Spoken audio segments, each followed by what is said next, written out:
കുട്ടികൾക്ക് ഒരുപാട് ഇഷ്ടാവുന്ന നല്ല ടേസ്റ്റി ആയിട്ടുള്ള ഒരു പലഹാരത്തിൻ്റെ റെസിപ്പിയുമായിട്ടാണ് ഇന്ന് വന്നിരിക്കുന്നത്. ഇത് ഉണ്ടാക്കിയിരിക്കുന്നത് ഉരുളക്കിഴങ്ങ് ഉപയോഗിച്ചാണ്. ഞാനിവിടെ 5 മീഡിയം വലുപ്പത്തിലുള്ള ഉരുളക്കിഴങ്ങ് എടുത്തിട്ടുണ്ട്. വലിയ ഉരുളക്കിഴങ്ങാണെങ്കിൽ 3 എണ്ണമൊക്കെ എടുത്താൽ മതിയാകും. അതിൻ്റെ തൊലിയൊക്കെ കളഞ്ഞ് വെള്ളത്തിലിട്ടിട്ടുണ്ട്. ഇനി ഇതൊന്ന് കട്ട് ചെയ്തെടുക്കാനാണ് പോകുന്നത്. നമ്മൾ സാധാരണ ഫ്രഞ്ച് ഫ്രൈസ് ഒക്കെ കട്ട് ചെയ്യുന്നത് പോലെ കട്ട് ചെയ്തെടുക്കുക. എല്ലാം ഒരേ കനത്തിൽ തന്നെ കട്ട് ചെയ്യാൻ വേണ്ടി ശ്രദ്ധിക്കുക. കട്ട് ചെയ്തതിന് ശേഷം വെള്ളത്തിലിടാനും ശ്രദ്ധിക്കുക. ഇനി ഇത് വേവിച്ചെടുക്കാം. അതിനായിട്ട് 3 കപ്പ് വെള്ളം ചൂടാക്കാൻ വേണ്ടി വെച്ചിരുന്നു. അതിലേക്ക് 1 ടീസ്പൂൺ ഉപ്പും കൂടെ ചേർത്തിട്ടുണ്ട്. ഇതിലേക്ക് നമ്മൾ കട്ട് ചെയ്ത് വെച്ചിരിക്കുന്ന ഉരുളക്കിഴങ്ങ് ചേർത്ത് കൊടുക്കുക. ഹൈ ഫ്ലെയിമിൽ വെച്ച് 4-5 മിനിറ്റ് നേരത്തേക്ക് മാത്രം ഒന്ന് കുക്ക് ചെയ്തെടുത്താൽ മതി. അത് ഇതുപോലെ ഒന്ന് കുത്തുമ്പോൾ സോഫ്റ്റായി കിട്ടിയാൽ മാത്രം മതി.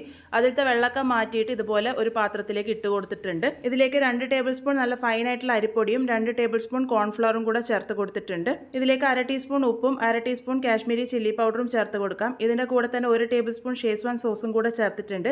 ഈ ഒരു സോസ് കയ്യിലില്ലാന്നുണ്ടെങ്കിൽ റെഡ് ചില്ലി സോസ് ചേർത്താലും മതിയാകും. ഒന്ന് നല്ല പോലെ തന്നെ മിക്സ് ചെയ്തെടുക്കാം. ഉരുളക്കിഴങ്ങ് ഉടഞ്ഞു പോവാതെ ശ്രദ്ധിക്കണം. വെള്ളം ആവശ്യമുണ്ടെങ്കിൽ മാത്രം ചേർത്ത് കൊടുക്കുക. 1-2 ടേബിൾ സ്പൂൺ മാത്രം ചേർത്താൽ മതി. ഉരുളക്കിഴങ്ങൊക്കെ ഇതുപോലെ കവറായിട്ട് കിട്ടണം, അത്രേ ഉള്ളൂ. ഇതുപോലെ ചെയ്തെടുത്തതിന് ശേഷം ഇത് ഷാലോ ഫ്രൈ ചെയ്തെടുക്കാനാണ് പോകുന്നത്. അതിനായിട്ട് ഒരു പാനിലേക്ക് 2 ടേബിൾ സ്പൂണോളം എണ്ണ ഒഴിച്ച് കൊടുത്തിട്ടുണ്ട്. ഇത് ലോ ഫ്ലെയിമിൽ വെച്ചിട്ടാണ് ഷാലോ ഫ്രൈ ചെയ്തെടുക്കുന്നത്. നമ്മൾ സാധാരണ ഫ്രഞ്ച് ഫ്രൈസ് ഒക്കെ ഉണ്ടാക്കുമ്പോൾ ഒരുപാട് എണ്ണയിൽ മുക്കിപ്പൊരിക്കുകയാണ് ചെയ്യുന്നത്. ഇത് അങ്ങനെയൊന്നും ചെയ്യുന്നില്ല. ലോ ഫ്ലെയിമിൽ വെച്ച് നല്ല ക്രിസ്പി ആകുന്നത് വരെ ഇതൊന്ന് ഫ്രൈ ചെയ്തെടുക്കാം. വളരെ കുറച്ച് എണ്ണയിൽ നമുക്കിത് നല്ല പോലെ തന്നെ ഫ്രൈ ചെയ്തെടുക്കാൻ വേണ്ടി പറ്റും. ഇതുപോലെ നല്ല ക്രിസ്പി ആയിട്ട് കിട്ടുന്നത് വരെ വേണം ഇത് ഫ്രൈ ചെയ്തെടുക്കാൻ വേണ്ടിയിട്ട്. ഇതിവിടെ റെഡി ആയിട്ടുണ്ട്. ഇനി ഇതിനായിട്ടൊരു സോസ് തയ്യാറാക്കിയെടുക്കാം. അതിനായിട്ടൊരു പാനിലേക്ക് 1 ടേബിൾ സ്പൂൺ എണ്ണ ഒഴിച്ച് കൊടുത്തിട്ടുണ്ട്. എണ്ണ ഒന്ന് ചൂടായി വരുമ്പോൾ ഇതിൽ 6-7 അല്ലി വെളുത്തുള്ളി ചെറുതായിട്ട് അരിഞ്ഞതും ഒരു ചെറിയ കഷ്ണം ഇഞ്ചി ചെറുതായിട്ട് അരിഞ്ഞതും ചേർത്ത് കൊടുത്തിട്ടുണ്ട്. ഹൈ ഫ്ലെയിമിൽ ഒന്ന് വഴറ്റിയെടുക്കാം. വഴറ്റിയെടുത്തതിന് ശേഷം ഇതിലേക്ക് 1 മീഡിയം വലുപ്പത്തിലുള്ള സവാളയും 1 ക്യാപ്സിക്കം ചെറുതാണ് എടുത്തിരിക്കുന്നത്, 2 പച്ചമുളക് ചെറുതായിട്ട് അരിഞ്ഞതും കൂടെ ചേർത്ത് കൊടുക്കാം. വീണ്ടും ഹൈ ഫ്ലെയിമിൽ നല്ലപോലെ തന്നെ ഒന്ന് വഴറ്റിയെടുക്കാം. ഇതുപോലെ നന്നായിട്ട് വഴറ്റിയെടുത്തതിന് ശേഷം ഇതിലേക്ക് സോസാണ് ചേർത്ത് കൊടുക്കുന്നത്. 2 ടേബിൾ സ്പൂൺ ടൊമാറ്റോ സോസും 2 ടേബിൾ സ്പൂൺ ഷേസ്വാൻ സോസുമാണ് ചേർത്ത് കൊടുത്തിരിക്കുന്നത്. ഷേസ്വാൻ സോസിന് പകരം നിങ്ങൾക്ക് റെഡ് ചില്ലി സോസോ ചില്ലി ഗാർലിക് സോസോ ഉപയോഗിക്കാവുന്നതാണ്. ഇനി അതൊന്നും ഇല്ലെങ്കിൽ ഒഴിവാക്കിയാലും കുഴപ്പമൊന്നുമില്ല. ഇതിലേക്ക് 1/2 ടീസ്പൂൺ കുരുമുളക് പൊടിയും 1 ടീസ്പൂൺ പഞ്ചസാര കൂടെ ചേർത്തിട്ടുണ്ട്. 1/2 ടീസ്പൂൺ ഡാർക്ക് സോയാ സോസും കൂടെ ചേർത്ത് നല്ല പോലെ തന്നെ ഒന്ന് മിക്സ് ചെയ്തെടുത്തിട്ടുണ്ട്.